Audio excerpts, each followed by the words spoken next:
Ok. Hoy día nos toca conversar acerca de todo lo que es patología ginecológica.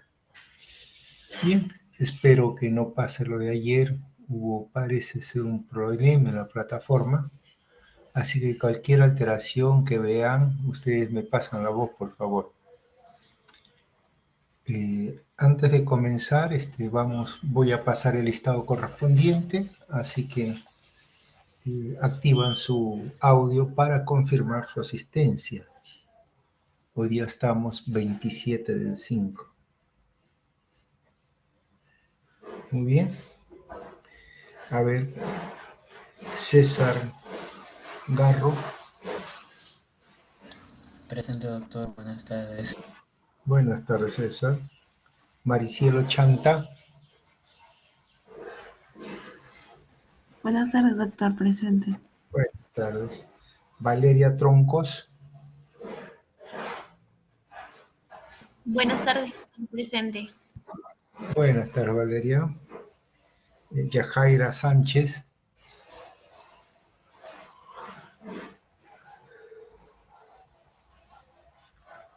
Y Esterlinda Córdoba. Presente, doctor. Buenas tardes. Muy bien, Esterlinda. Ford Ortiz. No hay. Fran Vilches. Presente, doctor. Buenas tardes. Buenas tardes, Fran.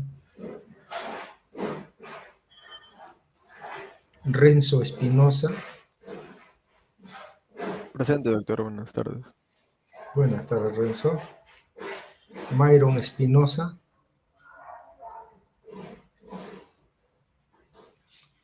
Ok, Myron. Alexandra Alata. Buenas tardes, doctor. Presente. Buenas tardes, Alexandra. Leonardo Pablo. Presente, doctor. Buenas tardes. Buenas tardes, Leonardo. Grace Mendoza.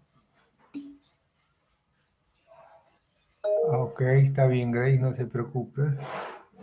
Ya está presente. A ver, faltaría Forest. Yajara, ¿sí? Doctor, perdón, me estaba llamando, pero no se me había activado el audio. No te preocupes, ya estás presente. Gracias, doctor. Forest, sí, no te preocupes, Yajaira. Forest Ortiz no está, ausente. Muy bien. Myron, sí, alguna novedad. Está bien, no se preocupen. Myron está presente también. El único que faltaría es Ortiz Correa, el único. Bien. Mientras Ortiz está haciendo el intento de incorporarse, nosotros vamos a compartir pantalla para dar inicio a esta sesión. Okay.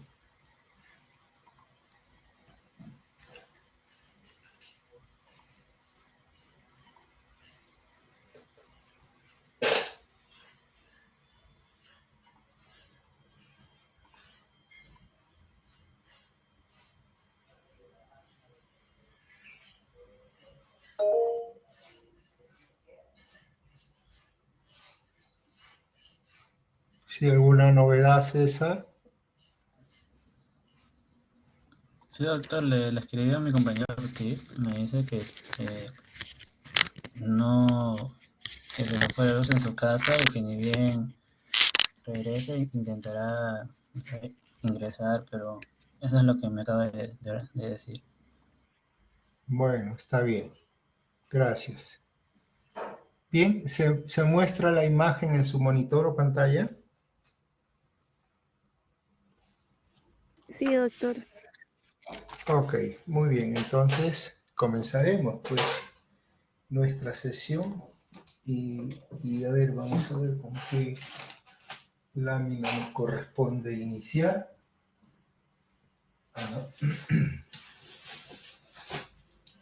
Muy bien. A ver.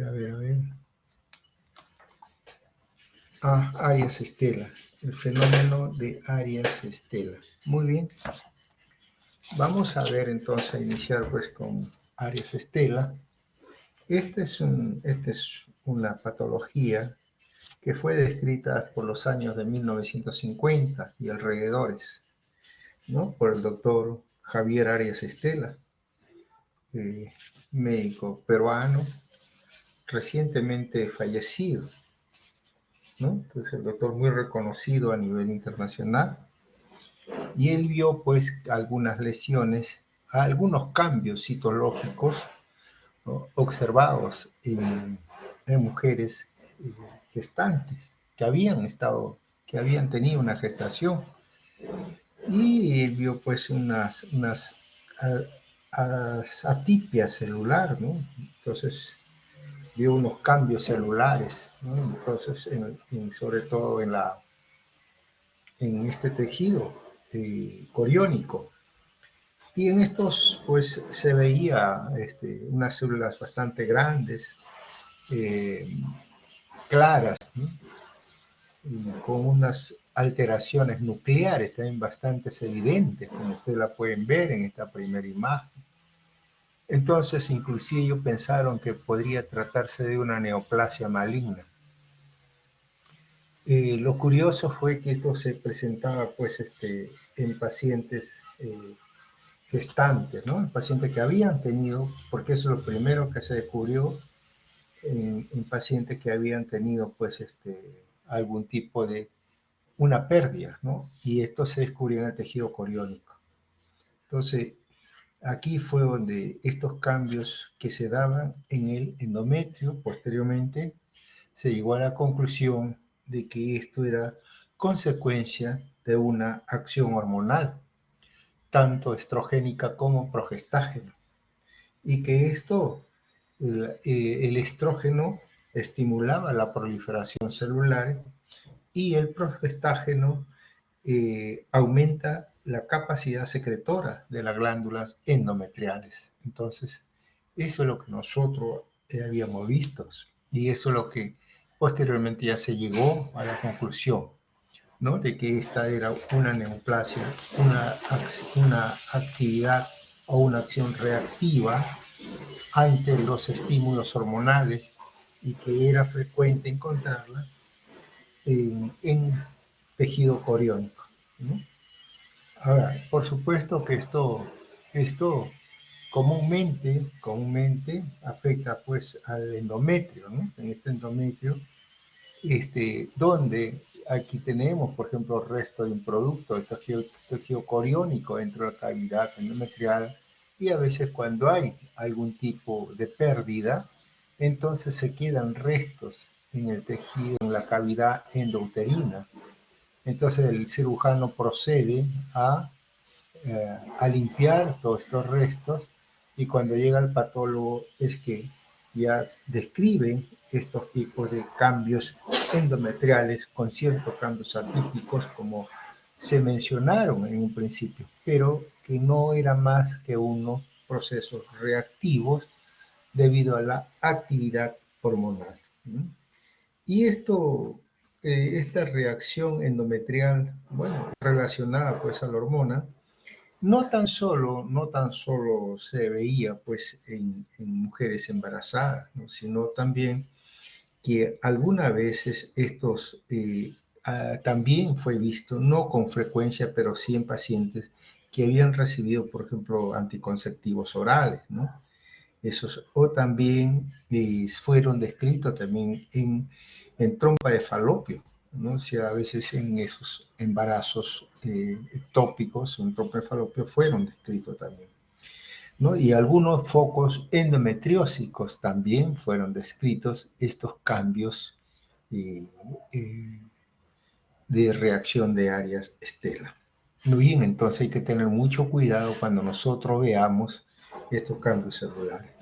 Bien, ¿qué cosa es lo que se veía en esto? Normalmente, cuando nosotros recibimos unos restos de tejidos coriónicos, o a veces se le llaman restos placentarios, ¿no? Esto está constituido predominantemente por vellosidades coriales. Aquí ustedes ven, todas son las vellosidades coriales. Son células incisionales estas, ¿no?, presentes en este tejido, vellosidades coriales, Luego tenemos que ver la decidua, ¿no? Decidua, vías escoriales, decidua, y esta presencia de unos vasos, ¿no? De unos paredes bastante engrosados que se da en estos tipos de paciente de desarrollo, ¿no? Cuando se está gestando. Luego tenemos también hemorragia, zonas de hemorragia. Y si esto ha ocurrido días antes, entonces puede haber zona de hemorragia con necrosis y también con inflamación aguda, ¿no? Acá hay foquitos de inflamación, todos estos son focos inflamatorios. Entonces, eso es lo que normalmente se ve en un tejido coriónico, ¿no? O en restos placentarios. Pero además también es posible ver estos cambios acá tejidos glandulares, ¿no? Glándulas endometriales. Y estas glándulas endometriales, muy bien, las podemos ver como una expresión normal también de lo que se muestra en el tejido. Pero algunas veces estas glándulas endometriales muestran otras características. Y esa característica es la que vemos acá. Se ven entonces gran proliferación, ¿no? De estas glándulas endometriales, ¿no? Entonces tenemos esto ahí, son unas glándulas grandes, ¿no? Y esto pues se ve, estas glándulas secretoras, ¿no? Glándulas endometriales hipersecretoras, es lo que se llama. Y estas, vamos a ver si la podemos ver acá un poquito, ¿no? Entonces en glándulas, todas estas son unas glándulas endometriales bastante grandes. Y esto es lo que nosotros llamamos la glándula hipersecretora, y que esto va a tener un citoplasma claro, ¿no? Un citoplasma claro, ¿no? Y miren ustedes acá, vamos a ver, ¿no? Todos estos son los vasos que habíamos mencionado con infiltrado inflamatorio agudo, que normalmente se pueden ver. Y estas son las glándulas endometriales hipersecretoras. ¿Bien? Acá igual, ¿no? Gran cantidad de glándulas endometriales hipersecretoras. ¿Y por qué se caracterizan estas glandulitas? Porque miren, habíamos hablado que estas glándulas presentan pues un citoplasma amplio, un citoplasma claro, ¿no? Aquí es entonces se observa gran cantidad o proliferación de células de glándulas endometriales hipersecretoras que muestran núcleos amplios de citoplasma claro, vacuolado, ¿no? Entonces vamos a ver, ¿no? Núcleos amplios, de citoplasma claro, vacuolados, ¿no? Vacuolados, muy bien. Y está asociado ¿a qué? Está asociado a unos núcleos hipercromáticos, pleomórficos, ¿no? Y que algunos de ellos adoptan una morfología en tachuela, como un triangulito. Eso es lo que adoptan esta morfología. Miren ustedes acá, acá igual. Eso es lo que llama la atención en estos tipos de células, ¿no? Mire acá, a veces, como se dice, atípica, ¿no? Acá miren cómo se ve, media triangulada. Y esta es la forma, pues, de una tachuelita que se le denomina, ¿bien? Estos entonces las glándulas, por eso estas glándulas revestidas por células secretoras, ¿no?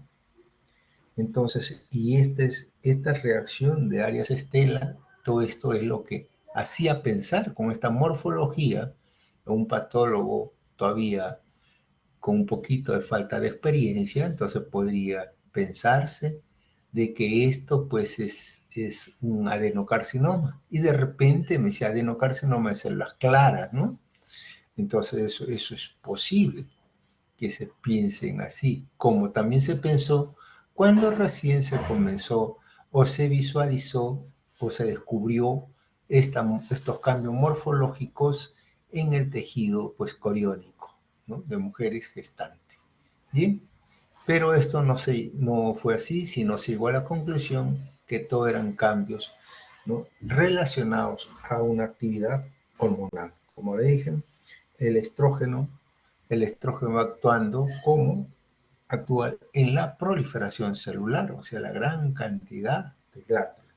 Y la progesterona en todo lo que es la secreción, ¿no? Entonces son células, y todo esto son células entonces amplias.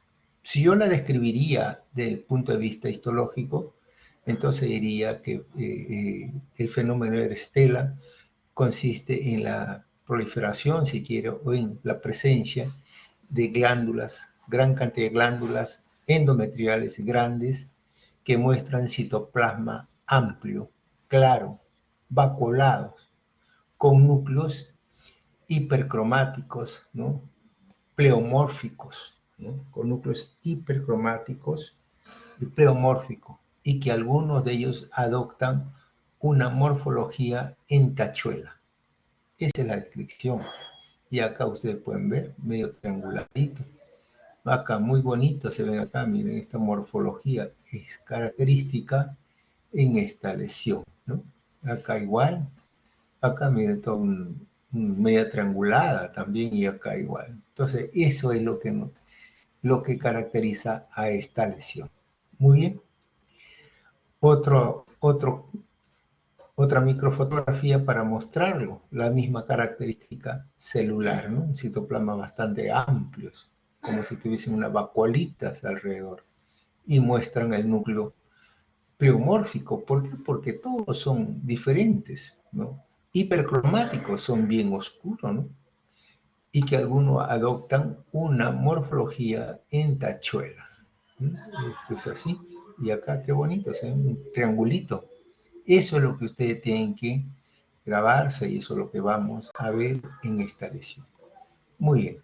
Esto es igual, ya es un acercamiento igual para ver y hacernos comprender que todos estos cambios atípicos que se ven no solamente son cambios en relación a la actividad hormonal, no son neoplásicos. Muy bien. Esta es una microfotografía donde vemos acá hacia arriba, en la parte central hacia arriba, todo este tejido medio rosado pálido es decidual, todo es tejido decidual. Y hacia la parte izquierda y toda la parte tercio superior y hacia abajo, en ambos lados, derecho e izquierdo, gran cantidad de glándulas endometriales hipersecretoras, con áreas de hemorragia decidua, hemorragia, inflamación aguda, ¿no? Acá no vemos las vellosidades coriales, pero sí vemos gran cantidad de glándulas endometriales hipersecretoras. Caracterizadas todas estas glándulas endometriales hipersecretoras, caracterizadas por presentar un citoplasma aquí más eosinofílico, ¿no? Acidófilo, un citoplasma acidófilo o citoplasma claro, qué bonito se ve, vacuolado, con presencia de unos núcleos hipercromáticos, pleomórficos, ¿no? Y que adoptan una morfología en tachuelita, ¿no? Eso es la descripción. Muy bien. Esto es entonces con relación al fenómeno de Arias-Stella. ¿Alguna pregunta? Bien. Pasamos entonces ahora a lo que es la cervicitis, ¿no? Vamos a ver. La cervicitis crónica. Bien, entonces, ahí estamos viendo una imagen, ustedes, donde está el útero, vagina, ¿no? Las trompas, los anexos. Y este útero, pues, entonces tiene acá, todo es el cérvix, cuello uterino. En la parte distal del todo lo que es el cuerpo uterino, en la parte distal está el cuello uterino, que es el cérvix. Este cérvix, entonces, tiene una parte exocervical y una parte endocervical. La parte exocervical está tapizada por un epitelio escamoso y la parte endocervical por un epitelio columnar. La unión de esto es lo que se llama la zona de transición, o lo que se llama la zona escamo de epitelio escamoso y columnar de epitelio columnar. Es en esta zona donde se va a ver una serie, todos los cambios que se presentan con relación, que ya vamos a ver más adelante, ¿no? En procesos infecciosos o inflamatorios y con cambios displásicos. Bien, esto acá vemos la abertura, este es el orificio externo del cuello uterino, el exo cervicis. Entonces aquí se producen, en todo esto pues, se producen no tan solo cambios displásicos, sino también cambios de tipos inflamatorios. Y la inflamación pues es muy frecuente en las mujeres, ¿no? La cervicitis crónica es muy frecuente. Si nosotros hacemos unos datos estadísticos, entonces vamos a encontrar que más del 50 o 60% de mujeres ha padecido de cuadros de cervicitis, ¿no? Diferentes tipos de cervicitis. Y entonces, y es común, ¿no? A veces eso se quejan algunas señoras por presentar este flujo vaginal, ¿no? Entonces, hubo otra de escozor, hubo otra de dolor, etc. Entonces, todos esos son cambios de repente producidos por algunas lesiones. Y esta cervicitis se puede dar por una cervicitis infecciosa y cervicitis no infecciosa. Dentro de la cervicitis no infecciosa, podemos nosotros hablar de los procedimientos ginecológicos, ¿no? A veces el cirujano, en tratar de ver o visualizar, de repente pone el espéculo y con unas pinzas agarra y presiona de repente acá el cuello uterino y ya produce una lesión. Es un procedimiento que puede provocar un cuadro infeccioso o inflamatorio a este nivel. Por otro lado, también podemos encontrar los cuerpos extraños. A veces estos están constituidos por esos anticonceptivos de barrera, ¿no? Estos anticonceptivos de barrera entonces también puede provocar cierta reactividad hacia esta lesión, no tan solo a nivel del cuello uterino, sino también a nivel de la pared vaginal. Otra cosa también podemos encontrar los productos químicos, por ejemplo, ¿no? Las duchas vaginales, estas duchas vaginales que ya no se utilizan y que no es necesario tampoco que se hagan. Bueno, ahí se ponían pues a veces las señoras una serie de productos para tratar de combatir la inflamación o la infección, ¿no? Y más eso lo que producía eran cuadros reactivos o inflamatorios, ¿no? También tenemos las cremas, también que producen cuadros de reactividad, o a veces los alergenos que pueden provocar este tipo de reacción que van a ver. Y esto también no es infrecuente, ver que en algunas señoras, por ejemplo, el contacto con el látex, o sea, en los preservativos, ¿no? Esos preservativos, pues, entonces pueden causar cierta reactividad, ¿no? Contra este epitelio escamoso y o vaginal también. Entonces son cambios reactivos por este producto. Entonces esto es lo que produce dentro de esta cervicitis no infecciosa.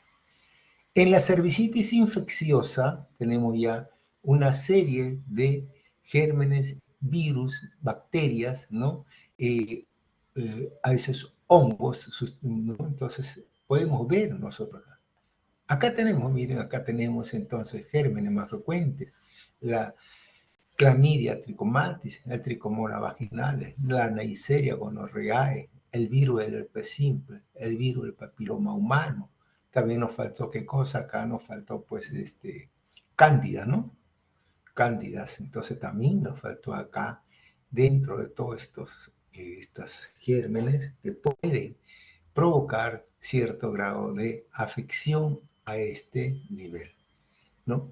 También tenemos que esto no tan solo queda acá, sino también esto tiene factores, ¿no? Y factores de riesgo, y eso es lo que hay que cuidar muchas veces en estos tipos de lesiones cuando se presentan en la señora, ¿no? Factores de riesgos, ustedes ven conducta sexual de alto riesgo, inicio de vida sexual temprana, antecedente de inflamación de transmisión sexual, etcétera. Entonces, todos contribuyen a estos tipos de lesión.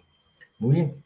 Entonces, y esto muchas veces no se da solamente a nivel del exocervix, o sea, ¿no? A nivel del exocervix, que es una cervicitis, sino también el endocervix.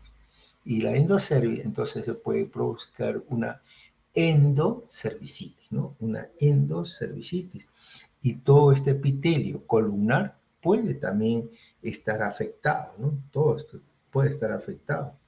Y lo que tapiza las criptas, ¿no? Todas las criptas criptas glandulares del canal cervical también pueden estar afectadas. Entonces, ¿y esto puede prestar una serie de alteraciones? Sí. Y acá miren ustedes qué cosa es lo que vemos cuando vemos nosotros al examen. Llega el médico, entonces la paciente se queja. ¿De qué se va a quejar? De repente dice, doctor, me duele el bajo vientre, ¿no? O siento un dolor vaginal. Ya, muy bien. ¿Y qué más tiene, señora? Tengo descensos. Uy, descensos. El descenso o el flujo vaginal está muchas veces en relación al tipo de germen causal. Si el descenso, por decir, es blanquecino, es como leche cortada, ¿no? Grumoso, leche cortada, entonces es lo más probable que tenga cándidas. Si el descenso es medio amarillento o amarillo verdoso, maloliente, lo más probable que sea tricomonas vaginales. Si el descenso puede ser también de repente sanguinolento, entonces eso pasa que aquí hay una erosión, no tan solo está congestivo, sino erosión del cuello uterino, y esa erosión hace que haya sangrado y que se mezcle con el descenso y era un descenso sanguinolento. Otras veces se quejan de dolor, y a veces su actividad sexual o sus relaciones sexuales se quejan de que esto es dolorosa. ¿Y por qué? Porque esto se encuentra inflamado, dañado, y que esto puede provocar unas ciertas molestias durante el coito. O de repente también estos descensos, ¿no? Y puede ser sanguinolento más evidente también postcoitales. Eso es lo que puede presentar. Y esto es lo que ve el médico muchas veces, ¿no? El médico, ¿qué cosa es lo que ve aquí? Ve aquí una zona media cremosa, ¿no? Este es el cuello, el cuello uterino, acá lo estamos viendo. Y lo que más notamos acá, esta presencia de este material blanquecino, ¿no? O cremoso, si quieren llamarle, o medio verdoso o amarillento, algo. Pero esta es la secreción, el fluido de secreción. Y esto es una secreción que vamos a ver y que está recubriendo el cuello uterino. Y el cuello uterino, miren ustedes cómo se nota, medio rojizo, congestivo. Y no tan solo esto de acá, sino también lo pueden ver en la pared vaginal. Vamos a ver entonces esta lesión. Y aquí lo tienen ustedes. Todo lo que hemos hablado. Ectocervix, hasta aquí, ectocervix hacia afuera, hacia adentro o hacia la derecha, endocervix. Esta unión es la unión escamo-columnar. Bien, entonces se puede producir la lesión. Entonces es lo que ve el médico, el ginecólogo, un cuello erosionado. Miren ustedes, acá hay una congestión, hay una erosión, ¿no? Y las paredes también están medio rojizas, congestivas. La mucosa endocérvica muy congestiva, con cierto aspecto hemorrágico en unas áreas. Y esto no tan solo afecta a esta lesión, sino también la vagina. Entonces aquí vemos también que las paredes vaginales pueden estar algo edematosas y congestivas. Eso es lo que se nota en esta lesión, ¿no? Y por eso es que aquí se quejan ya, entonces con todo esto, y esta lesión que pueden producir depende mucho, el fluido vaginal que va a secretar esto depende del tipo de la infección que tenga o del germen que esté produciendo toda esta lesión. Muy bien, esto es entonces lo vemos desde el punto de vista macroscópico, ¿no? Y clínico, que es lo que va a sentir esta paciente. En la microscopía nosotros hemos visto que había una lesión o una erosión. Y esta es la erosión, miren usted. Hacia su lado izquierdo y la parte superior, epitelio escamoso. Hacia su lado derecho y en la parte superior, epitelio escamoso. Entre los dos, falta, hay como una solución de continuidad. Esta es una erosión. En el lado derecho, miren el espesor del epitelio, y este epitelio se comienza a ir adelgazando hasta desaparecer. Igualmente sucede hacia el lado izquierdo. En la parte central tenemos ya toda esta zona erosiva. Algunas fibras que se ven sobre esta superficie erosiva, eso es el material fibrinoide, ¿no? Material fibrinoide. Todos estos puntitos que ven acá es el infiltrado inflamatorio agudo, que es lo que sucede en esta lesión. Muy bien, y aquí también hacia la parte derecha, este epitelio se va adelgazando y vemos ciertos cambios también antes de desaparecer en forma completa. Bien, vamos a comenzar viendo esta parte superior, ¿no? Y eso es lo que vemos nosotros. Acá, bien, muy bien. Entonces tenemos esta la parte central, donde vemos la fibrina, ¿no?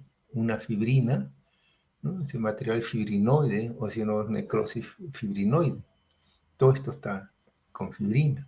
Acá ya no hay epitelio. Y por debajo tenemos un infiltrado inflamatorio agudo. Infiltrado inflamatorio agudo con presencia, miren ustedes, de muchos canales vasculares. Estos canales vasculares es lo que hace que este epitelio, que este erosivo, haya pues pérdida sanguinolenta, ¿no? Se noten la sangrecita y que se mezclen con todo ese material y todo este fluido y toda esta secreción que hay en esta área erosiva. Este es el epitelio escamoso, ya lo vamos a ver. Bien, acá tenemos un extremo, vasos sanguíneos congestivos, y este es el epitelio escamoso, ¿no? Esto es lo que estamos viendo en esta lesión. Acá tenemos infiltrado inflamatorio agudo, ¿no? Y con fibrina. Y acá infiltrado inflamatorio agudo, hacia abajo también, toda esta lesión. Hacia el otro extremo vemos también. Entonces aquí vemos el epitelio escamoso. Y este epitelio escamoso vamos a tener cambios también. Estos cambios que vamos a observar acá es un edema intercelular.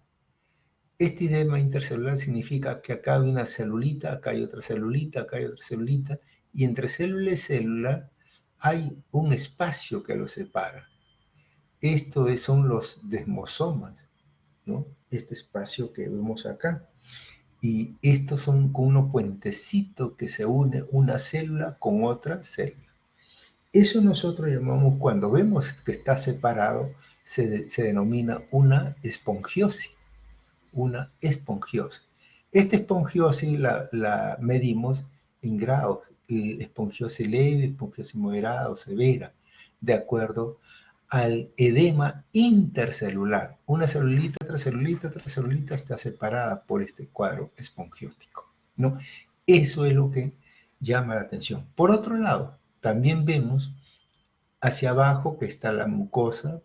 Vemos acá algunas celulitas en el epitelio, y miren ustedes, polimorfonucleares, polimorfonucleares, polimorfonucleares, polimorfonucleares, y miren cuántos polimorfonucleares en el epitelio escamoso. Estos que están hacia abajo del epitelio comienzan a trepar y comienzan a ascender por este epitelio, y es lo que se llama la exocitosis. Y esto pues comienza a dañar todo este epitelio, lo comienza a dañar y comienza pues a degenerar. Comienza a producirse toda esta esponjiosis, daño al epitelio, y comienza a desaparecer edema y comienza a desaparecer. Y esto es lo que un adelgazamiento de todo este epitelio escamoso hasta erosionarse en su totalidad. Acá vemos igual en un panorámico. Vemos entonces también, esta es la parte, son estructuras endocervical, ¿no? Con estructuras glandulares del endocérvix.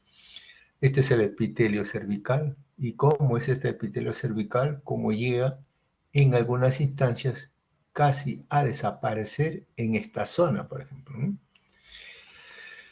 Acá vemos igual, entonces, este epitelio escamoso, todos estos puntitos por debajo, todos estos por debajo del epitelio son infiltrado inflamatorio agudo. Todo este infiltrado inflamatorio agudo. Y acá se ven muchos de estas, o sea, es exocitosis que hemos hablado, ¿no? Todos estos puntitos son polimorfonucleares que están subiendo hacia el epitelio y comienzan una destrucción del epitelio, un adelgazamiento. Miren cómo los comienza a adelgazar y los comienza a erosionar. Cuando se llega a erosionar, bueno, acá está una zona de edema, con congestión vascular, son muchos vasitos congestivos, y esto pues comienza ya a gotear o a sangrar. Muy bien, eso es lo que vemos en esta lesión. Acá para ver los cambios, para ver muy bien la espongiosis, ¿no? Que es lo que nosotros catalogamos en que se ve en esta lesión. Muy bien, además del infiltrado inflamatorio agudo. Bien, eso sería lo que nosotros veríamos en estos tipos de lesión. ¿Alguna pregunta?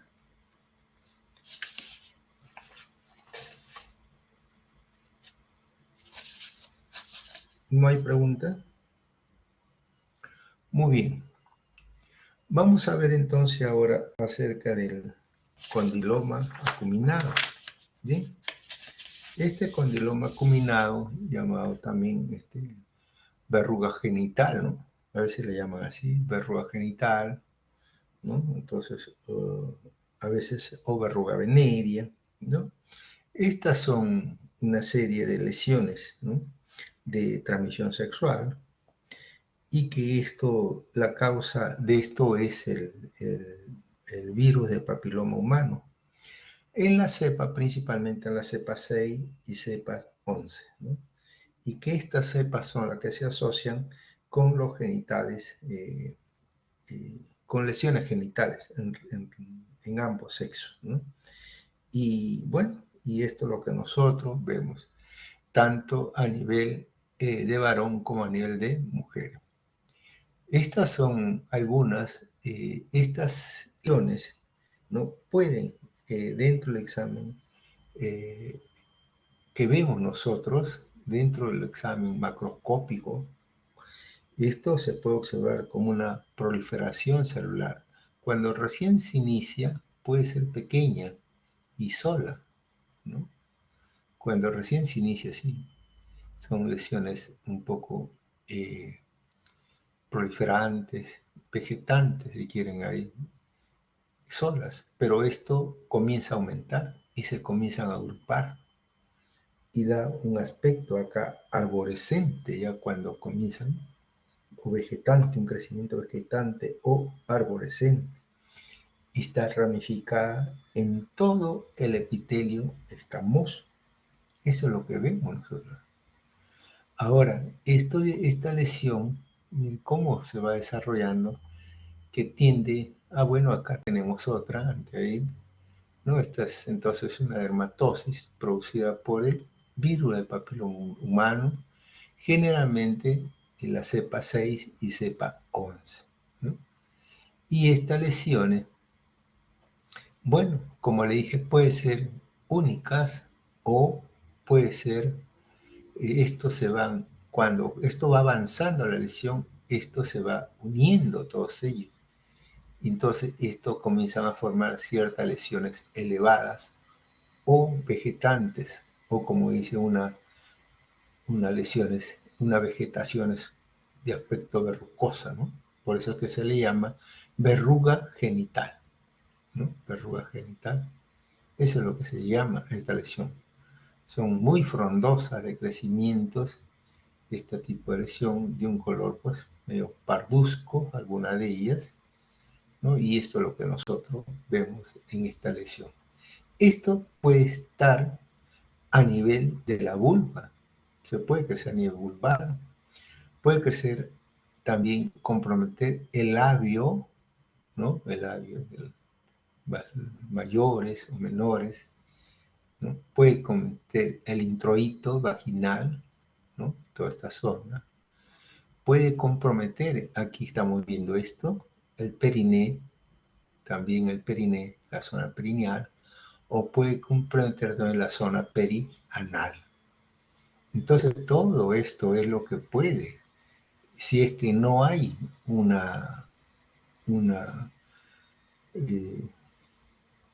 no hay un cuidado, ¿no?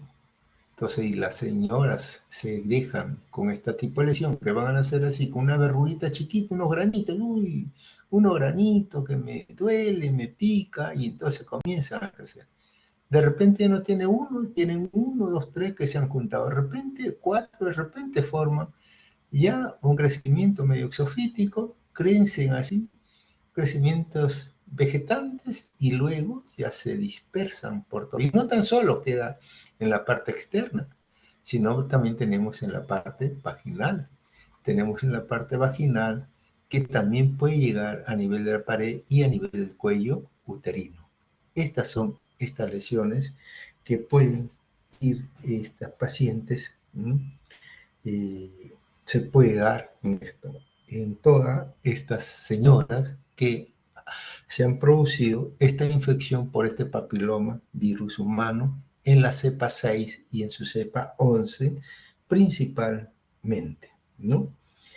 Esto entonces, desde el punto de vista, como le dije, puede ser solitario primero, ¿no? Y si no, puede ya abarcar toda la zona que hemos mencionado. Bien, acá tenemos la microscopía desde el punto de vista tan microscópico, el condiloma, ¿no? Acuminado. Entonces, esto vemos acá una proliferación media arborescente, ¿no? Como un arbolito. Ahí están, es decir, están ramificadas. El espacio, miren ustedes, todos estos espacios que tienen unos estratificados, como unas formaciones que son típicas aquí y que vamos a ver qué cosa es lo que tiene. Miren ustedes acá, esto es esta zona superior. Vamos a ver de arriba hacia adentro. Esta zona superior es la hiperkeratosis, con parakeratosis, ¿no? Esta es la capa basal, digamos así. Esta es la capa espinosa y de ahí sigue todo el epitelio superficial y luego sigue la capa córnea.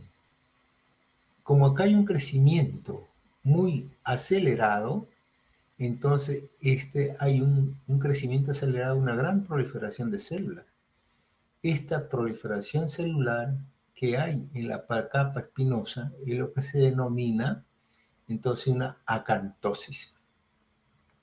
Pero esto también crece con unas papilas que se prolongan en el dermis. Este crecimiento de esa papila se llama papilomatosis. Entonces tengo papilomatosis y acantosis. Luego, aquí le dije que teníamos la capa basal, la capa parabasal, la capa espinosa, ¿no? La capa superficial, la capa córnea. Como esto está creciendo en forma muy acelerada, entonces esta capa córnea se engrosa. Y cuando se engrosa se dice hiperkeratosis. Y todo eso aquí debe desaparecer porque estos epitelios, estas celulitas, tienen que aplanarse y luego desaparecen. Y hay una delgadita capa córnea normal, pero acá ya se engrosa, es una hiperkeratosis. Y esto va a tener núcleos. En su superficie se llama parakeratosis, hiperkeratosis con parakeratosis. Entonces tenemos hiperkeratosis con parakeratosis, acantosis, papilomatosis, ¿no? Todo este crecimiento, papilomatosis. Esto es eje vascular central Este es el estroma, y el estroma es un eje vascularizado, eje vascular central. Entonces, ahí ya tenemos parte. Entonces, ¿qué cosa es lo que tenemos que tener aquí? Tenemos que ver entonces que es un crecimiento arborescente y que se va a caracterizar ¿por qué? Por presentar hiperkeratosis con parakeratosis, acantosis, papilomatosis y este eje vascular central o estromal. Muy bien. ¿Qué más? Lo más importante. Hacia la parte de la cúpula, de la papila, hacia la parte de la cúpula de la papila, esto vamos a ver para que entiendan aquí, esta zona es la que estamos viendo, esta zona es la cúpula, ¿no? La parte externa, la parte más distal de estas formaciones. Bien, eso es lo que estamos viendo entonces nosotros. Bien, hacia la parte superior, ¿qué vamos a ver? Vamos a ver unas células, ¿no? que muestran, todas estas son células escamosas y que van a mostrar una atipia nuclear. Unas células que muestran acá una vacuolización, vamos a verla acá. ¿Ya? Entonces estas células, un citoplasma amplio vacuolado, ¿no? Una vacuolización perinuclear de núcleos irregulares. Todas estas celulitas, que no son células de citoplasma amplio con vacuolización perinuclear de núcleos irregulares, núcleo pignótico, irregulares, estas son las células coilocitóticas. Las células coilocitóticas, ¿no? Y estas células coilocitóticas se muestran así como un efecto citopático, ¿no? Este es un efecto, o sea, efecto, ¿no? De la infección viral. Todas estas celulitas. Entonces acá son células citoplasma amplio con vacuola perinuclear, ¿no? Muestran núcleo hipercromático, núcleo irregular hipercromático, ¿no? Esto es lo que corresponde a las células coilocitóticas, ¿no? O células virales. El efecto de la infección viral o efecto citopático. Eso es lo que llama la atención en todos estos tipos de lesiones. Por supuesto que si nosotros le hacemos, a veces, no, que va a ser un condiloma acuminado o una verruga vulvar o verruga genital. Bueno, se le hace pues un estudio de inmunistoquímica, ¿no? Para papilomavirus humano y todo esto sale positivo. Muy bien, eso es la característica entonces de este condiloma, ¿no? Acuminado. ¿Sí? Acá también igual, y acá para mostrarnos, bueno, nosotros casi nunca ponemos en la descripción, salvo que sea muy evidente, cambios displásicos. Todo efecto, toda infección viral produce cambio displásico leve para comenzar. Todos estos. Entonces, pero son propios de esta reactividad que hay acá. Nosotros no decimos, porque esta es la célula basal, son células cúbicas, ¿no es cierto? Sin embargo, hacia ese lado, estas células cúbicas se vuelven alargadas, sobreestratificadas, hipercromáticas, atípicas, con pérdida. Y acá tenemos nosotros, vamos a ver, aquí, con este, ¿no? Miren ustedes, ¿no? Hipercromáticas, atípicas, con pérdida de la relación núcleo-citoplasma. Entonces todo esto comienza a haber un cambio displásico leve. Eso no lo mencionamos. ¿Por qué? Porque a veces ponen en alteraciones al paciente, a la familia. Entonces imagínense que esto puede dar a cualquier edad, ¿no? Yo he tenido caso de un niño de 4 añitos, 5 añitos que tenía un papiloma lingual. Y bueno, pues la mamá entró a internet y en internet, dijo que ya trabajaba, se quedaba el niño solo. Imagínense cómo se pondría la mamá, ¿no? Entonces ya se le tuvo que explicar en qué consistía este tipo de lesión. Bien, esto es entonces lo que cambios que se puedan dar. Y cosa curiosa para que ustedes vean cómo se ven que en la lámina anterior estábamos hablando de los desmosomas o estamos hablando de la esponjiosis. Y miren cómo se ve acá esta zonita, ¿no? Que estas son zonas de esponjiosis, o sea, edema intercelular. Son edema intercelular, muy bonito se ve acá. Y así se ve en esos tipos de lesiones. Ok, esto entonces sería en cuanto a esta lesión. Bueno, es un panorámico para ver el crecimiento arborescente, también como es, ¿no?, vegetante, ¿no?, y que nos muestran cada una de sus características, ¿no? Hiperkeratosis con parakeratosis, acantosis, papilomatosis, eje vascular central o vascularización de estroma central, y en la cúpula presencia, ¿no?, de estas células que muestra citoplasma amplio con vacuola perinuclear, con núcleos irregulares, picnóticos, ¿no?, y que no vienen a ser sino las células coilocitóticas, por efecto citopático o por efecto de la infección viral. Eso es entonces lo que estábamos viendo en este tipo de lesión. Muy bien, igual todo lo descriptivo y también visto, ¿no?, en esta zona con un poquito de mayor aumento. Bien, esto es entonces lo que nosotros estamos viendo acerca de esta lesión. ¿Alguna pregunta? ¿Ninguna? Bien, entonces vamos a entrar con esta otra lesión que se llama el coriocarcinoma, ¿no? El coriocarcinoma. Bueno, cuando nosotros hablamos de coriocarcinoma, estamos hablando de una enfermedad trofoblástica. Y cuando hablamos de enfermedad trofoblástica, entonces estamos hablando de diferentes entidades. Por ejemplo, la mola hidatidiforme, que esta mola hidatidiforme puede ser completa o puede ser parcial, ¿no? Y también estamos hablando del coriocarcinoma. Bien, entonces esto es lo que vamos a ver en esta lesión, ¿no? Y vemos que todo esto, tanto las lesiones de mola hidatidiforme como también el coriocarcinoma, ¿no?, o estas enfermedades de gestacional, enfermedad trofoblástica gestacional, tienen un denominador común, todas ellas. ¿Y cuál es? Es la hipersecreción del HCG, ¿no?, la gonadotrofina coriónica, ¿no?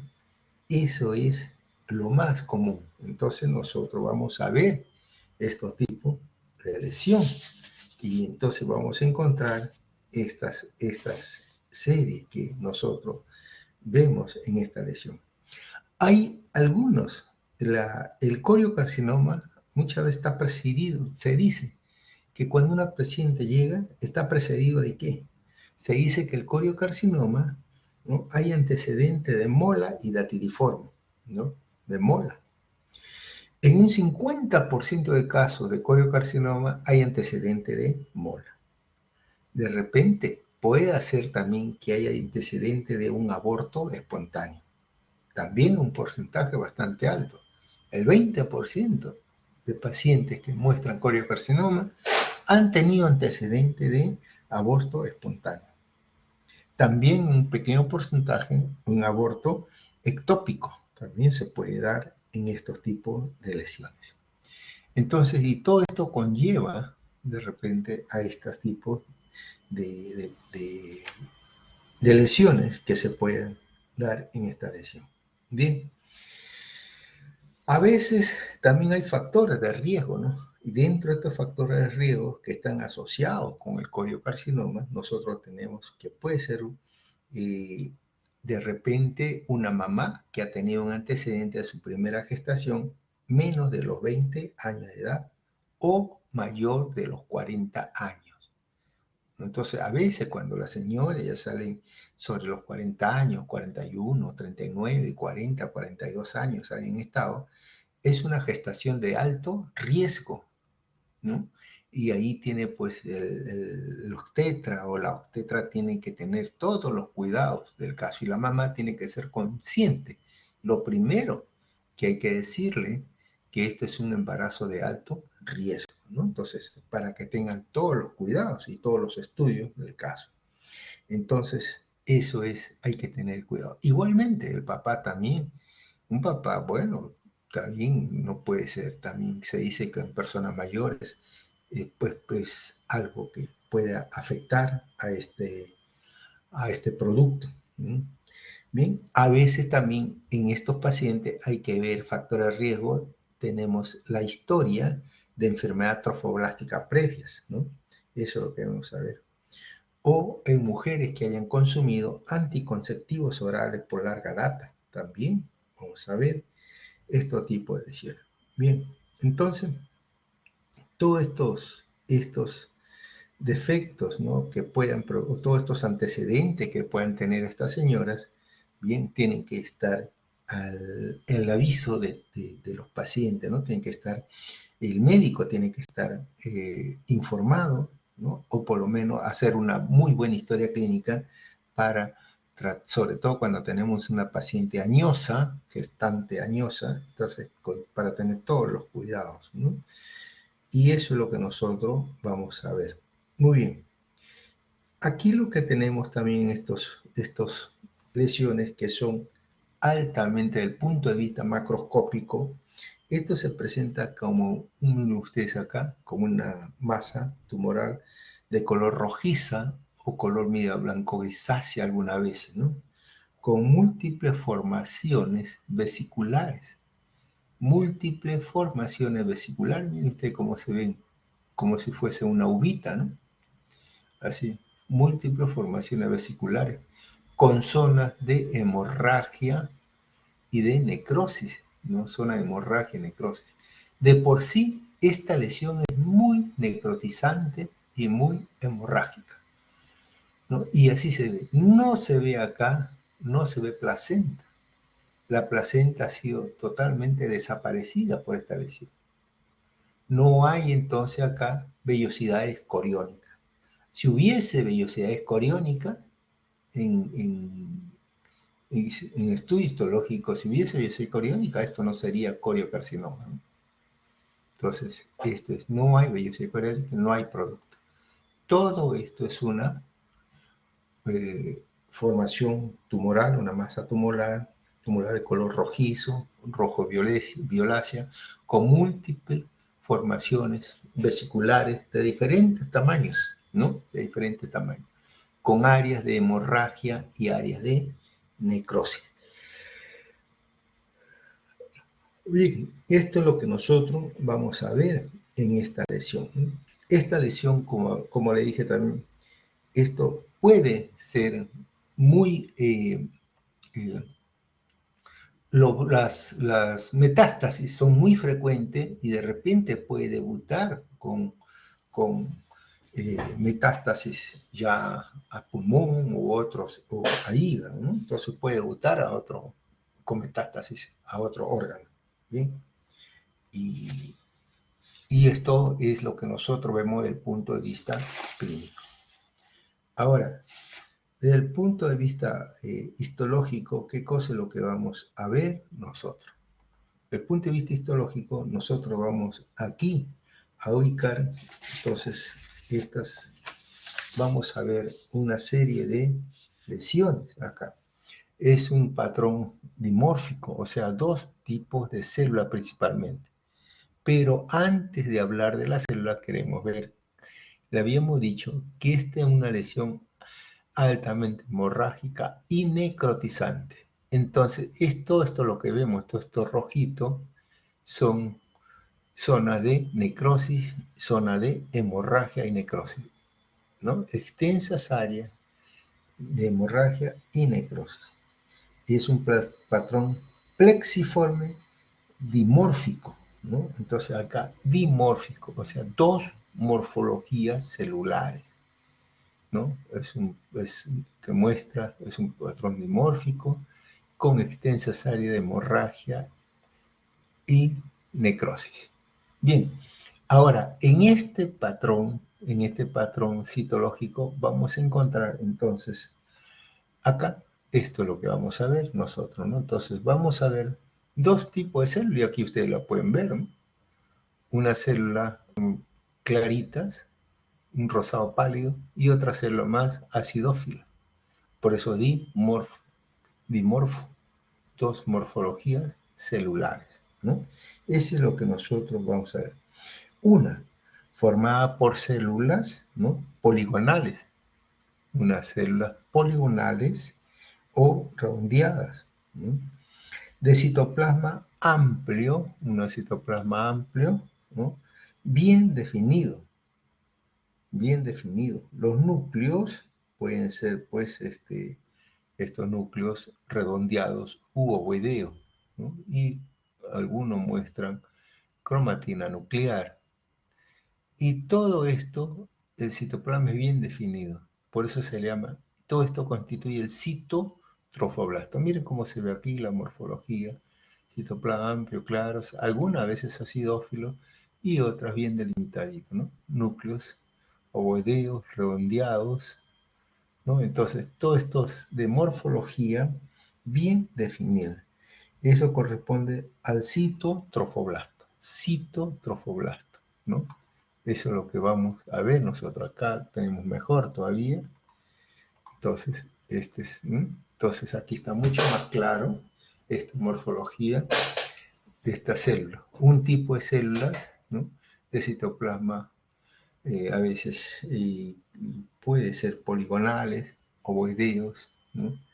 Entonces, de citoplasma amplio, citoplasma acidófilo, alguna vez, o claro, como lo vemos acá, con núcleos redondeados, núcleos ovales, con nucleolos prominentes, y estas células son bien definidas, ¿no? Los márgenes celulares muy bien definidos, citotrofoblasto. Este es lo que constituye el citotrofoblasto, o sea, cada célula tiene un sitio, un lugar, por eso se llama citotrofoblasto, ¿no? Este es un tipo de célula. El otro célula corresponde, miren ustedes acá, estas células. Entonces, ¿qué vamos a ver aquí?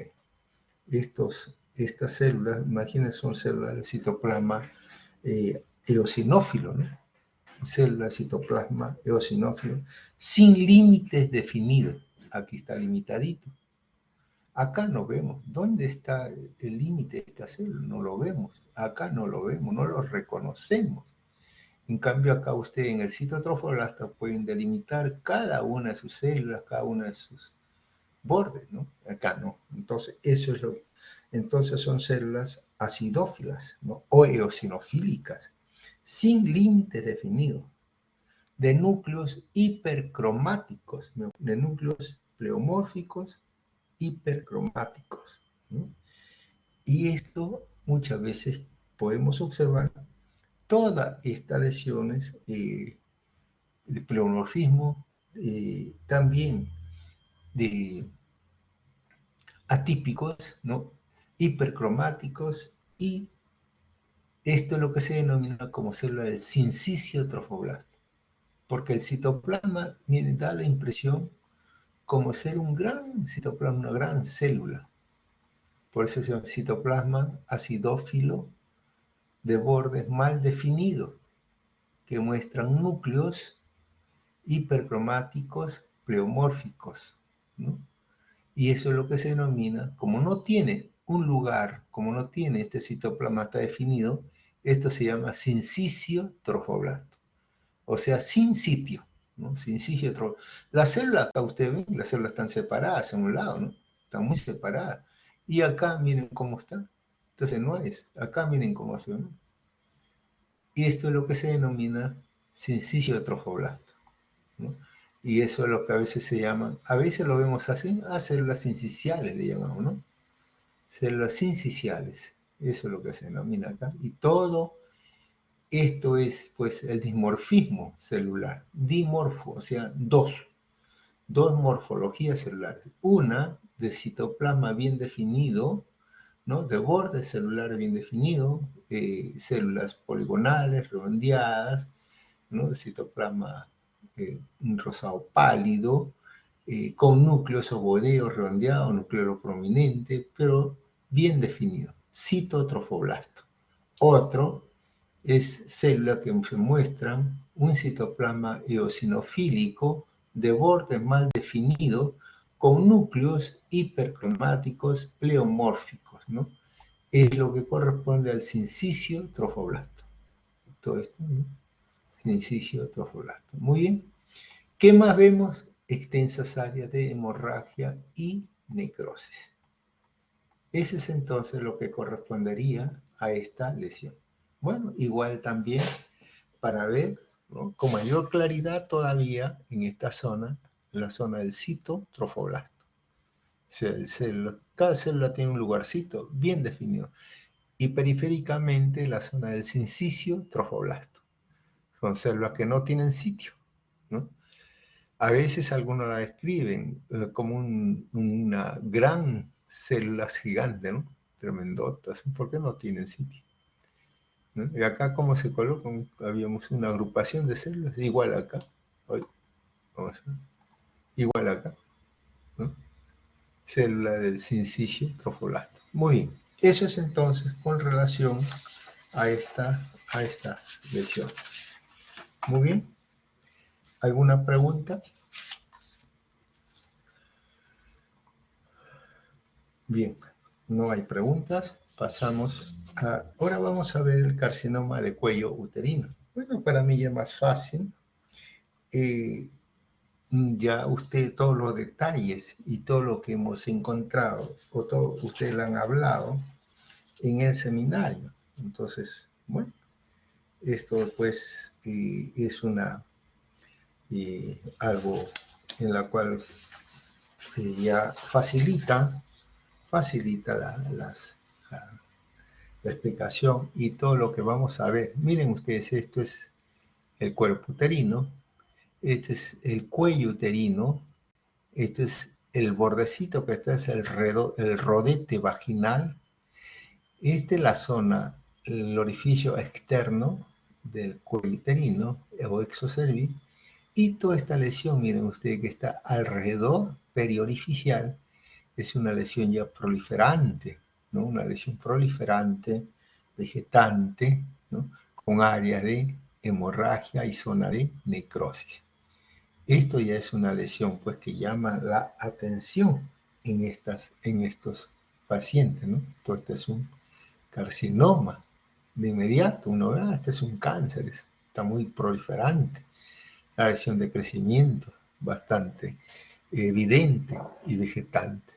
Bien, aquí tenemos nosotros, cuando hablamos de esta lesión, hablamos muchas veces de factores, ¿no? Algunos factores que condicionan esta lesión. Y todo esto está en relación con el papilomavirus humano, ¿no? Entonces, todo eso tenemos en relación papilomavirus humano, sobre todo la cepa 16, la cepa 18. Entonces, aquí hay un problema con esto, ¿no? Habíamos visto que el condiloma, cepa 6, cepa 11, pero hay otra exposición con la cepa 16, cepa 18. Cuando uno se expone a estos tipos de lesión, entonces puede producir ciertas alteraciones celulares, ¿no?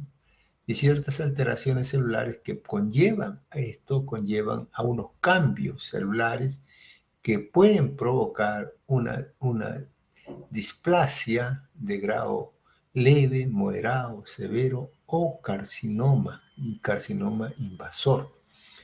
Bien, entonces, y todos estos cambios displásicos comienzan en la zona de transición, ¿no? En la unión escamo-columnar, ahí comienza, y en la zona basal. A partir de las células basales que habíamos visto que son una célula tipo cúbica, ¿no? Entonces, esto comienza pues a hacerlas alargarse. Nuestros núcleos redonditos se hacen alargados y comienzan a mostrar cierto tipo de atipicidad. Cuando es el condiloma, cuando es este virus, ¿no?, del papilomavirus humanos, compromete el tercio interno de la pared cervical, entonces esto es lo que se llama como un NIC1, ¿no? Entonces, neoplasia intraepitelial celular de bajo grado. Cuando compromete los tercios, es la neoplasia intraepitelial de grado moderado o NIC2. Y los 3/3, NIC3. Este NIC3 ya se asocia mucho con el carcinoma in situ, NIC3 o carcinoma in situ. En esto a veces no hay ruptura basal. Mientras no haya ruptura basal, bueno, es un carcinoma in situ. Cuando hay ruptura basal, entonces estas células pasan ya al tejido conectivo, ¿no? Pasan al tejido estromal, automáticamente se convierte en carcinoma invasivo, ¿no? Eso es lo que nosotros vamos a ver. Todos estos cambios celulares pueden ser revertidos. Entonces, cuando afecta esto con el NIC1, más del 80% se dice que esto regresiona. Entonces, regresiona hacia un epitelio normal, ¿no? Otros pasan a constituir NIC2. Aquí ya muy pocos regresionan en NIC2. Y lo que hacen NIC3, bueno, eso ya se va a cáncer, ¿no? Se va a cáncer y carcinoma invasor. Esas son la secuencia, cómo comienza a progresar este tipo de infección viral. Bien, cuando nosotros vemos esta infección viral, vemos nosotros que esto va a dar lugar a nivel de la unión escamo-columnar.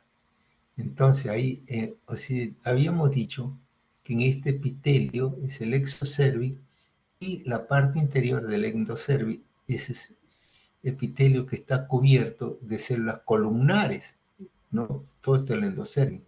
Y el exocervix está cubierto por epitelio escamoso. Bien, la unión es lo que se llama la zona de transición o la zona escamo-columnar. Y ahí es donde se comienza a producir todos los cambios de displasias y hasta evolucionar a un cáncer. Estas son las lesiones que comienzan a haber. Muy bien, entonces que tiene un cuello uterino, entonces estas lesiones pueden ir progresando, ¿no? De repente comienza con cambios displásicos, leves, moderados, severos, y comienza a crecer, comienza lesiones exofíticas con zona hemorrágica, con zona de necrosis, comienza a crecer y a comprometer de repente, aparte, ¿no? Parte de todo el cuello uterino o todo el cuello uterino, parte o todo el cuello uterino. Eso es lo que comienza a comprometer esta lesión. Muy bien, y eso es lo que nosotros vamos a ver, una lesión exofítica proliferante muchas veces, que es lo que vamos a encontrar en estos cuadros, ¿no? A veces lo que vemos nosotros es como una pequeña masa tumoral, miren ustedes acá, una pequeña masa tumoral con áreas congestivas y hemorrágicas, ¿no? Entonces todo esto es lo que nosotros vemos acá. Muy bien. Eso indudablemente pues que el médico echa manos a una serie de estudios para llevar a cabo, pero lo principal es la biopsia, ¿no? Los biopsias. Muy bien, entonces, desgraciadamente, cuando nosotros presentamos estos casos, o cuando se presentan estos casos, ya ocurre los síntomas comunes, ¿no? ¿Cuándo se da? Cuando hay sangrado vaginal anormal, ¿no? O cuando hay una secreción vaginal o dolor durante las relaciones sexuales, ¿no? O dolor también durante la región, en toda la región pélvica. O sea, le estamos mencionando otra vez como si fuese un cuadro de una cervicitis. Eso es lo que estamos mencionando. Entonces, un cuadro característico propio, que le diga a ustedes, si tienes esto, tienes el otro, es cáncer. Eso no es posible, ¿no? Salvo los casos avanzados. Entonces, ahí sí bien, pero si no, son cuadros muy similares a lo que uno puede presentar por un cuadro de cervicitis. Por eso es importante la prevención, ¿no? Es importante que al menor síntoma o molestia que presenten las señoras, ¿no? O pequeño dolor o flujo vaginal irregular, ¿no? Entonces, eso de inmediato vayan ahí a su médico.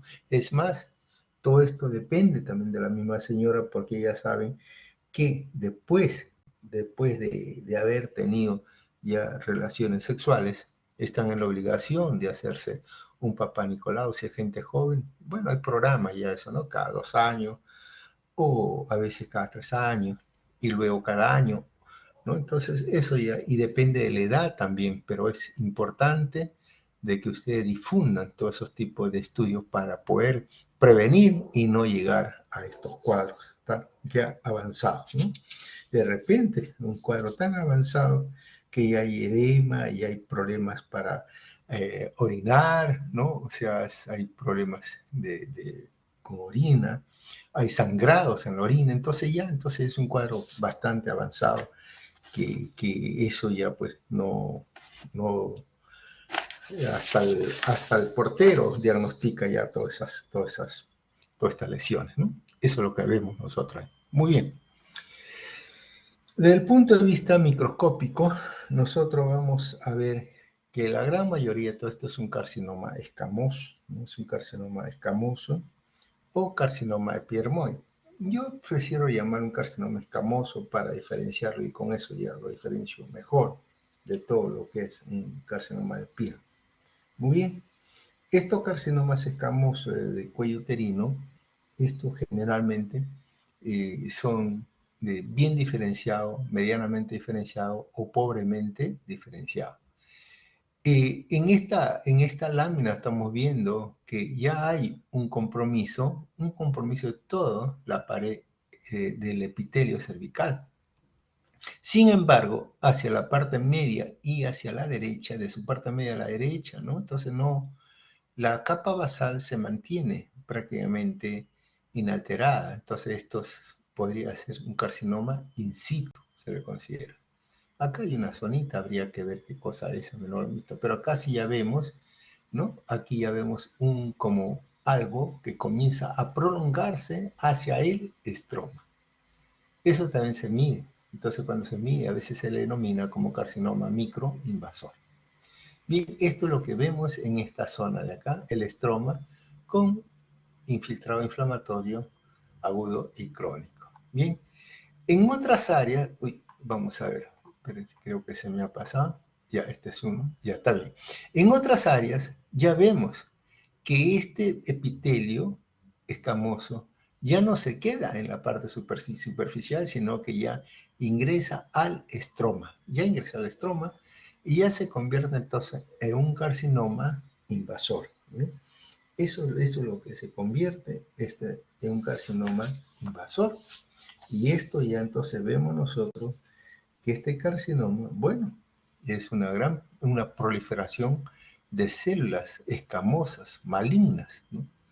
Algunas veces esto puede presentar cierto grado de diferenciación queratínica, o sea, queratinizante. Algunas veces puede presentar también perlas córneas, ¿no? En estos tipos de lesión. Cuando nosotros vemos ahí, vemos en gran proliferación de células escamosas malignas queratinizantes que infiltra el estroma, ¿no? Que infiltra el estroma. Y que estas están caracterizadas ¿por qué? Porque presentan, ¿no? Pleomorfismo nuclear, 1, pérdida de la relación núcleo-citoplasma, 2, presencia de nucleolo prominente, 3, alteración de la cromatina nuclear, 4, y mitosis, ¿no? Entonces tenemos las características de por qué le llamamos nosotros a estas lesiones, ¿no? ¿Por qué le llamamos así? Y miren cómo se ve. Entonces, vemos ahí. Entonces son núcleos grandes, pleomórficos, nucleolos prominentes, la cromatina nuclear, miren ustedes, son como grumitos, ¿no? Grumos, cromatina nuclear grumosa, alteración de la cromatina nuclear. Pérdida de la relación núcleo-citoplasma. Tienen núcleos en relación con el citoplasma ya. Entonces pierde esta relación núcleo-citoplasma. Y la mitosis, que también se observa. Acá no observamos, al menos no observo mitosis en este cuadro. Pero la mitosis es también muy frecuente.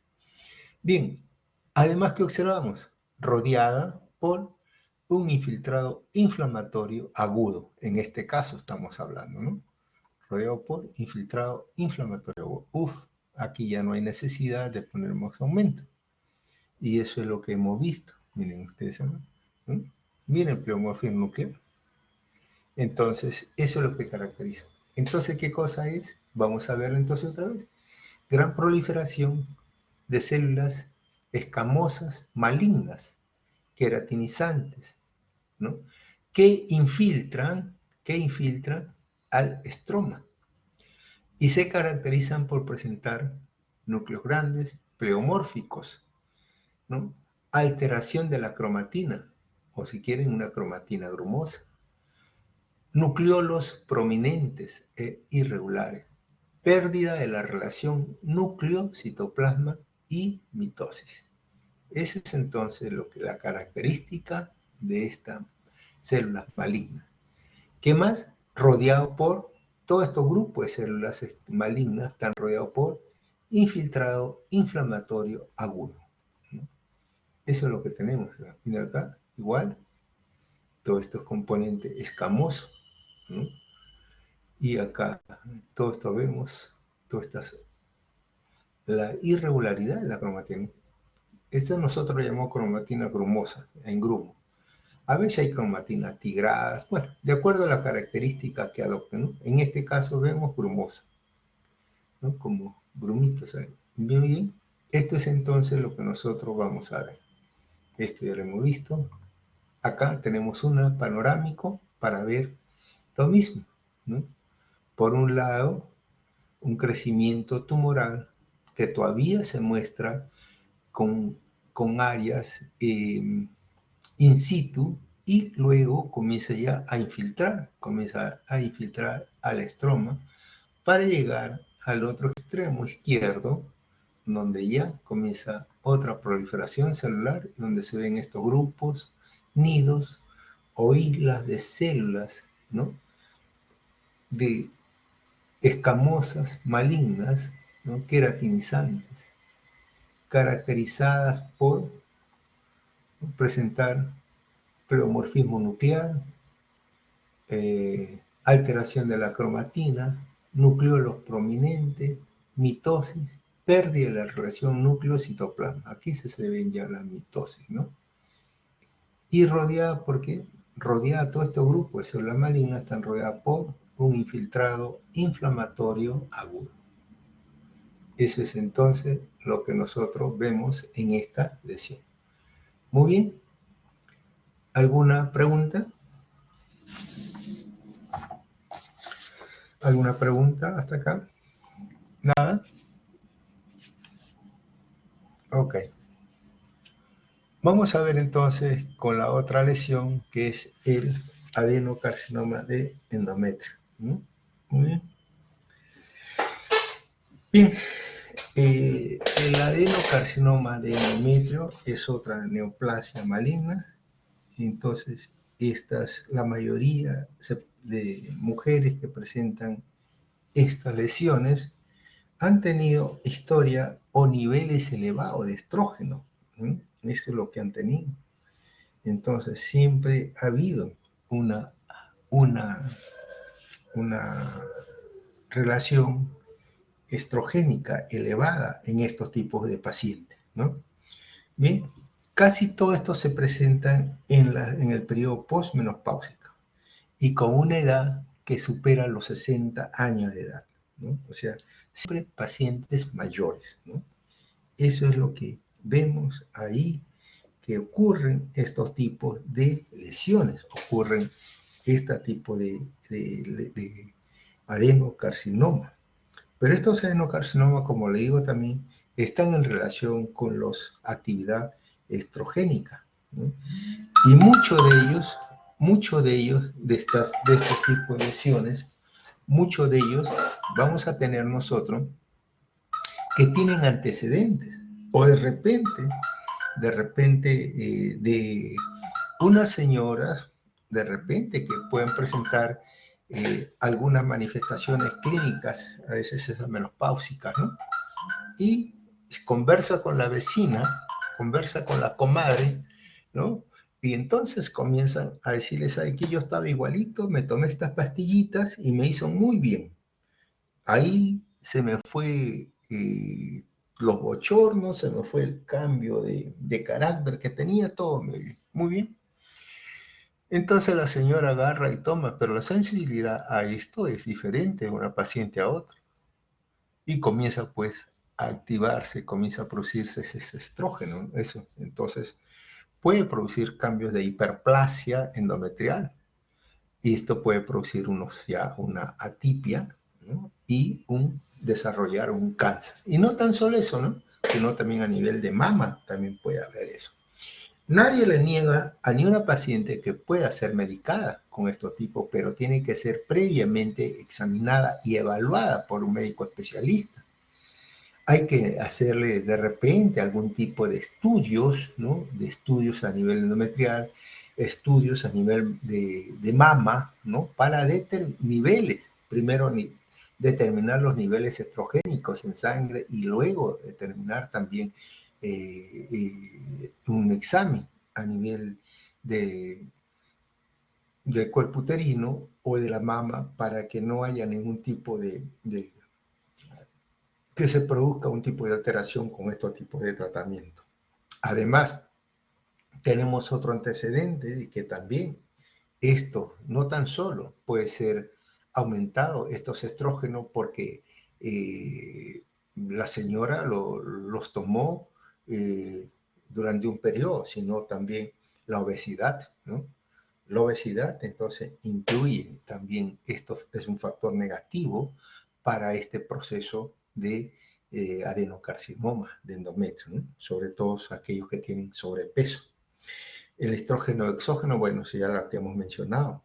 Luego también otro componente que se ha notado también en estos pacientes es algunos que muestran tipo de lesiones a nivel ovárica, ¿no? Como el ovario poliquístico, por ejemplo.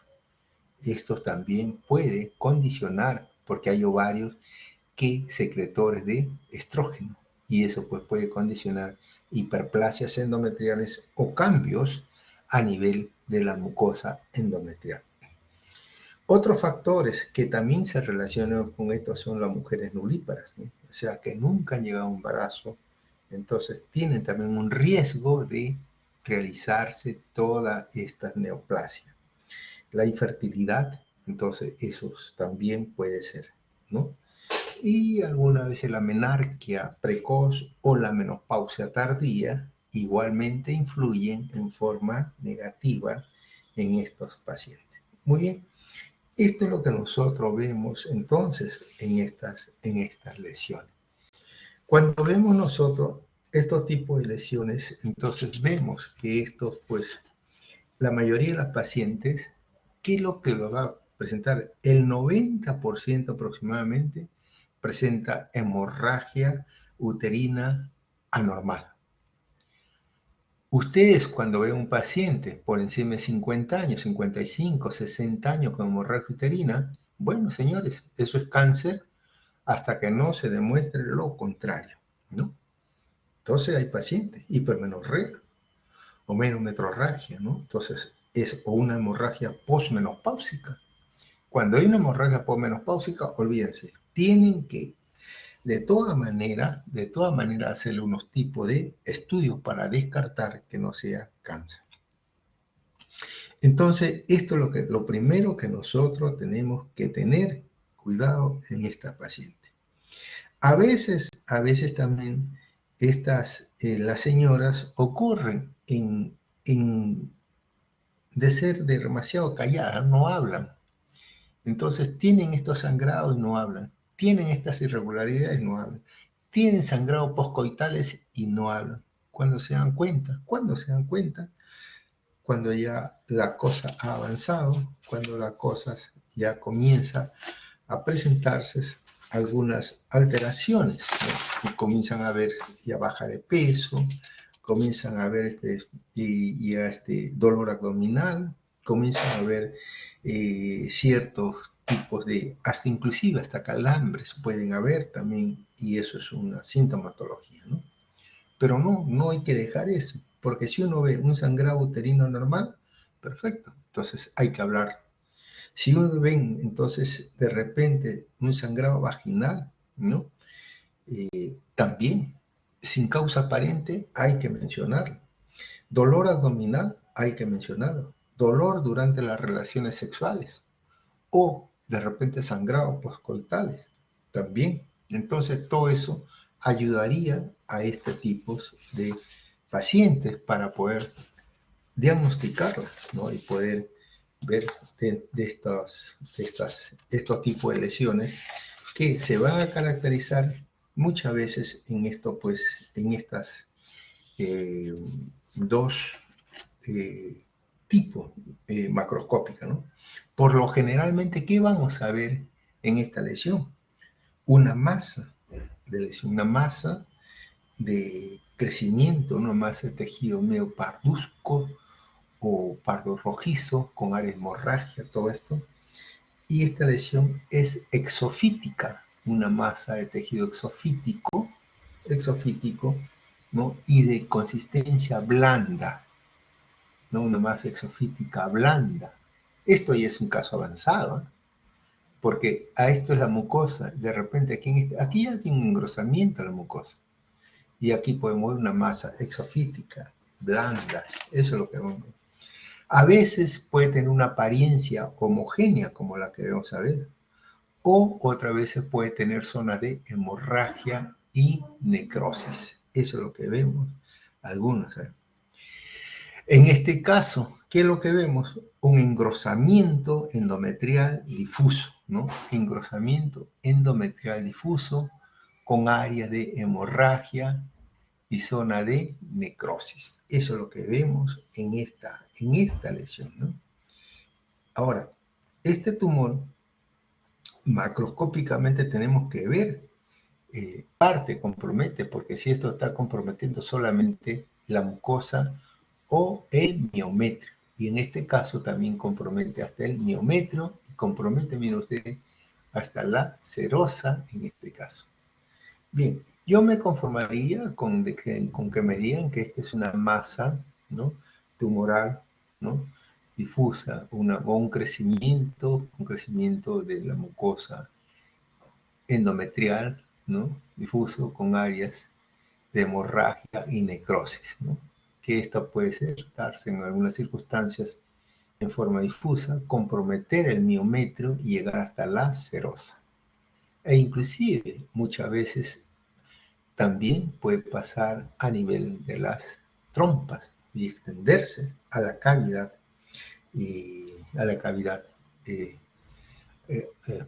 pélvica. Eso es lo que nosotros, aquí miren ustedes acá. Este es el cuello uterino. Este es el cuello uterino, este es todo lo que es el miometrio. Y este es el crecimiento, miren cómo se ve, ¿no? Este es el crecimiento.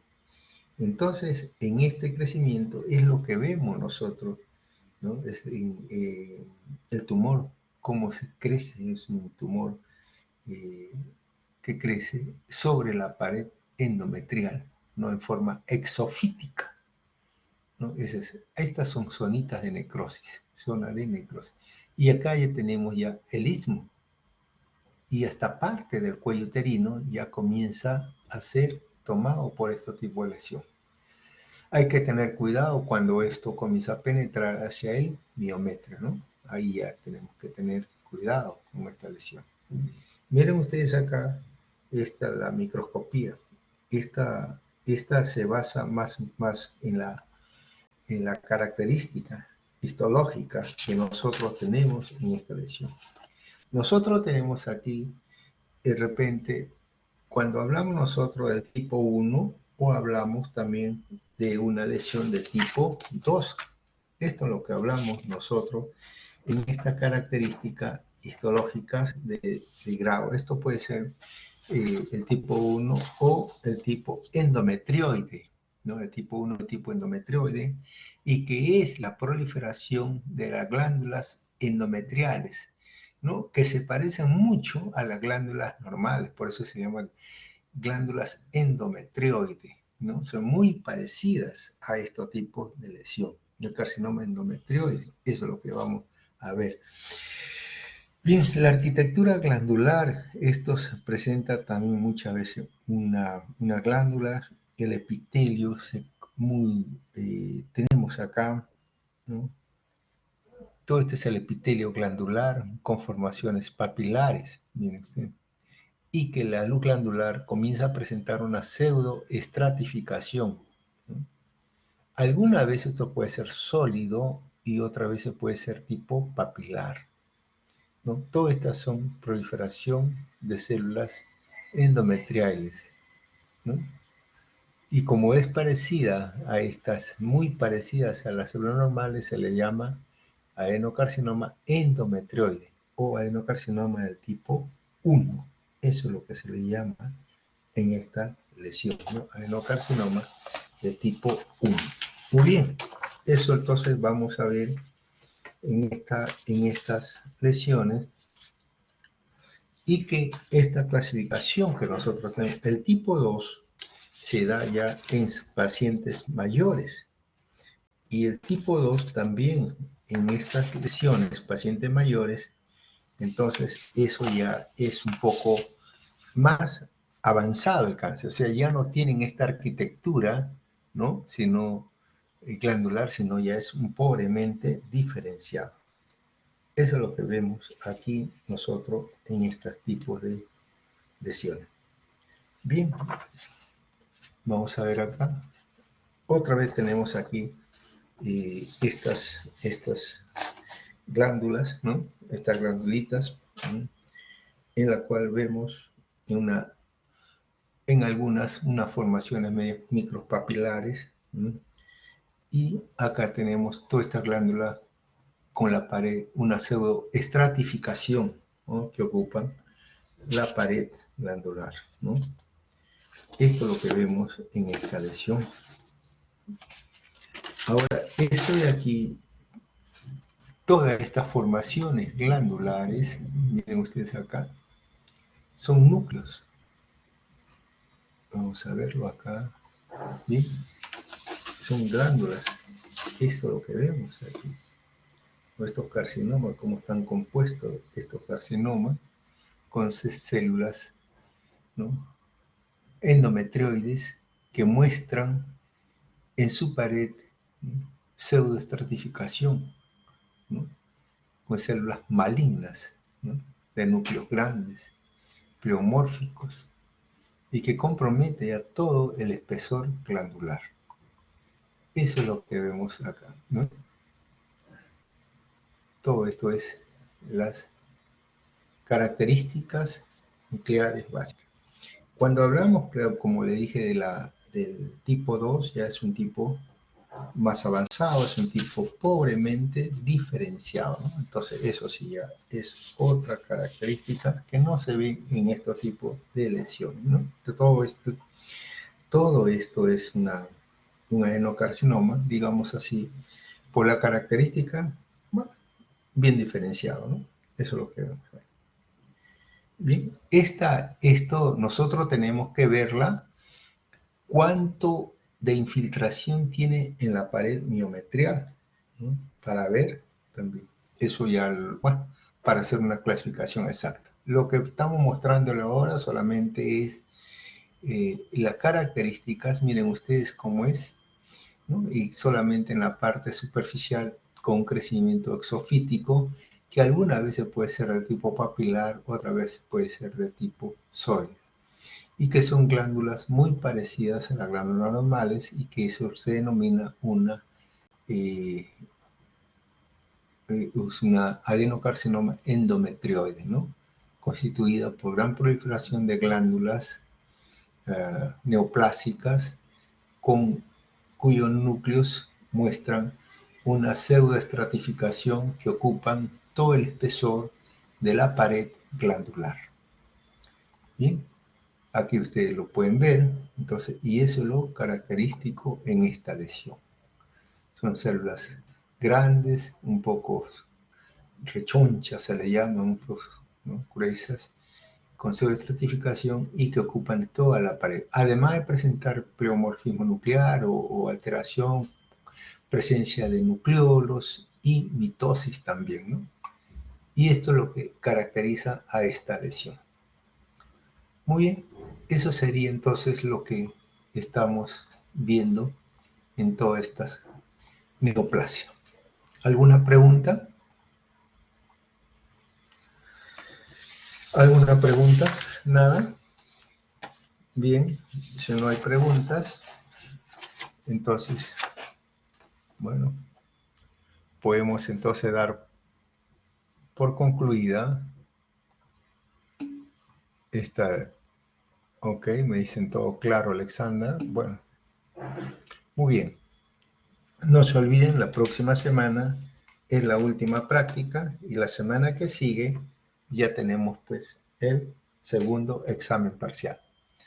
Muy bien, entonces eso sería todo de mi parte y bueno, nomás hago despedirme de todos ustedes, que pasen un buen fin de semana y ya nos veremos la próxima semana. Ok, gracias.